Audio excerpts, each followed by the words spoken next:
चौथी चीज़ जो आपने पूछी है कि मुहर्रम और हराम के अंदर शादी करना कैसा है। देखें, जहाँ तक मुझे याद है कि पिछले साल इसके ऊपर गुफ्तगू हुई थी और हमारा वो जो पेज है, तो उस पेज के अंदर मेरे ख्याल में मैसेज ऑफ इस्लाम जो पेज है उसके अंदर आप जाके सर्च करें तो हो सकता है वो प्रोग्राम आपको मिल जाए। बहरहाल चलो मैं अर्ज़ कर देता हूँ कि देखें, शादी क्या है, निकाह क्या है, ये एक अल्लाह ताला का हुक्म है। जो कुछ शादियाँ आप करते हैं इस दौर के अंदर, जिस तरह हम शादी हालों के अंदर हम भी जाते हैं, शादी की तकरीबात के अंदर हम भी जाते हैं, तो जो कुछ नाच गाना होता है, जो कुछ बेहूदगी होती है, जो कुछ फजूल किस्म की रसूमात होती हैं, ये तो हर हाल के अंदर हराम है, हर हाल के अंदर हराम है। आप मुहर्रम के अंदर करें या रमज़ान के अंदर करें या वो क्या कहते हैं कि ज़िकात शरीफ के अंदर करें, जहाँ पर भी करें ये हराम है हर सूरत के अंदर। बाकायदा हाँ, सुन्नत तरीके के मुताबिक निकाह करना, सुन्नत तरीके के मुताबिक शादी करना, तो ये साल के जिस वक्त भी, जिस मौसम के अंदर भी, जब भी आप करना चाहें आप कर सकते हैं। शरीयत इस्लामी इसके ऊपर कोई कदगन नहीं लगाती, कोई किसी किस्म की रोक टोक नहीं है। अब आप बात को समझ गए ना, किसी किस्म का कोई कदगन, किसी किस्म की कोई रोक टोक नहीं है। आप कर सकते हैं, निकाह करें या शादी करें, मुहर्रम शरीफ को करें, जिस महीने के अंदर जिस टाइम करें, जो कुछ करें कर सकते हैं, जायज़ है, जायज़ होने में कोई शक नहीं है। लेकिन अगला जुमला भी सुने, हर जायज़ चीज़ जो होती है ना वो मायार नहीं होती। हर जायज़ चीज़ क्या होती है, वो मायार नहीं होती। मैं यहाँ पर मस्जिद के अंदर ये सारा नंगा करके बैठूँ तब भी कुछ भी नहीं है, गुनाह नहीं है, जायज़ है, कोई बात भी नहीं। यहाँ से लेकर यानी नाफ से लेकर घुटने तक ये सतर है। ये क्या है, सतर। इसका छुपाना क्या होता है, वाजिब होता है। लिहाजा मैं यहाँ पर इस तरह करूँ, यहाँ पर नाफ से लेकर घुटने तक मैं इस तरह करूँ कि पर्दा कर लूँ, कपड़ा डाल लूँ, बाकी जिसम मेरा नंगा रहे, आपको यहाँ पर नज़र आए, कोई गुनाह भी नहीं। उसी हालत के अंदर मैं नमाज भी पढ़ सकता हूँ और उसी हालत के अंदर मैं दाएँ बाएँ जा भी सकता हूँ। देखिए, आप ये तो नहीं कह सकते ना कि ये फ़ेल हराम है, ये तो नहीं कह सकते ना। लेकिन ये जायज़ चीज़ क्या है, हमारा मायार नहीं होनी चाहिए। मायार क्या होना चाहिए, मायार ऊंचा होना चाहिए कि कोई भी मजलिस हो, अपने सार को मस्जिद अल्लाह ताला का घर है, इसके आदाब के अंदर ये बात शामिल है कि हम सार डांग कर यहाँ पर बैठे। ये कपड़ों के ऊपर एक चादर भी होनी चाहिए। जितना ज़्यादा सतर आप कर सकते हैं करें, जितनी ज़्यादा जीनत आप हासिल कर सकते हैं करें, ये मायार है हमारा। सर ढका हुआ होना चाहिए, कपड़े खूबसूरत होने चाहिए, सफ़ेद लिबास होना चाहिए, पूरा जिस्म ढका हुआ होना चाहिए, ठीक है।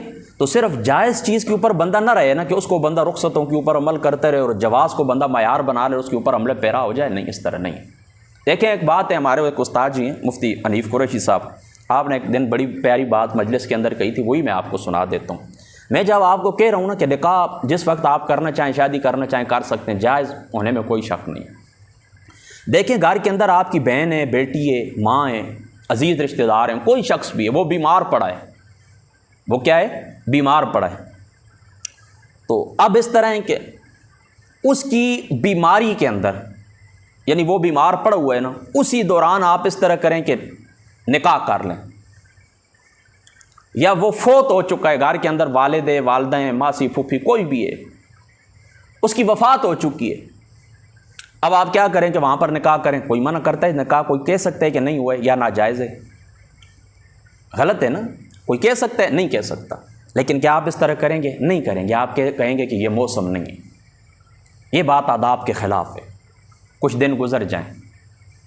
बिल्कुल इसी तरह हम यही कहते हैं कि ये जो 10 दिन होते हैं, हमारा जो अहले सुन्नत का तरीक़ है वो यही है कि हम इन 10 दिनों के अंदर उन लोगों का जिक्र करते हैं जिन लोगों ने करबला के अंदर कुर्बानी पेश की थी अल्लाह ताला के दीन की खातिर।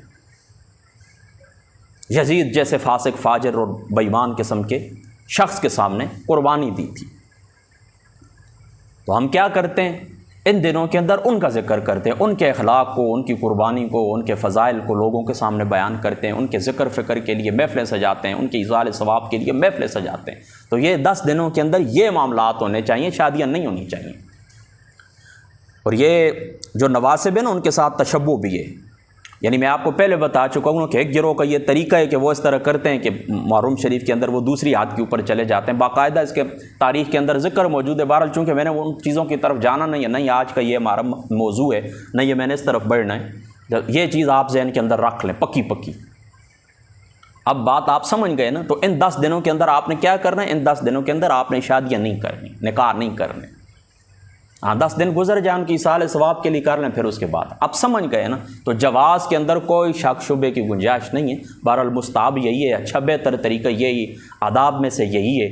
और हुज़ूर नबी पाक सल्लल्लाहु ताला अलैहि वसल्लम आपकी ज़ात अक़दस, आपकी आल पाक के साथ हमारा जो ताल्लुक़ है, उस ताल्लुक़ का तकाज़ा यही है कि ये काम किए जाए, उनके फ़ज़ाइल को, उनके मुहसिन को, उनकी कुर्बानियों को बयान किया जाए और उनको याद किया जाए। उनकी याद के अंदर उनको कुर्बानी को याद करके आंसू बहा जाएँ, आंसू बहाए जाएँ, ठीक है। उसके बाद जिस वक्त ये दिन गुजर जाएँ, देखिए ना वो क्या कहते हैं कि हर सुखन वक्त है, वो हर नुक्ता मकाम, हर गुफ्तगू का एक वक्त होता है, हर काम का एक वक्त होता है। तो इन चीज़ों का आप ख्याल रखा करें। बेमौसमी कोई चीज़ भी अच्छी नहीं लगती, हर चीज़ वक्त के साथ, मौसम के साथ, हालात, वो क्या कहते हैं कि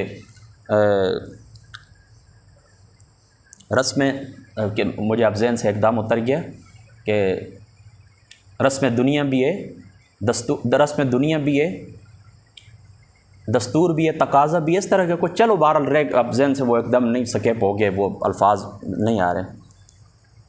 तो आप इस ठीक है, अब आप समझ गए ना। तो शादी के मुतालिक ये बात आप ज़हन के अंदर रख लें कि हमारा यही मौक़िफ़ है।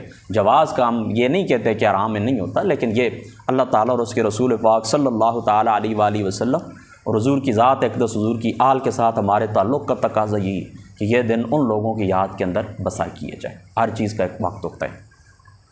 बाकी यज़ीद के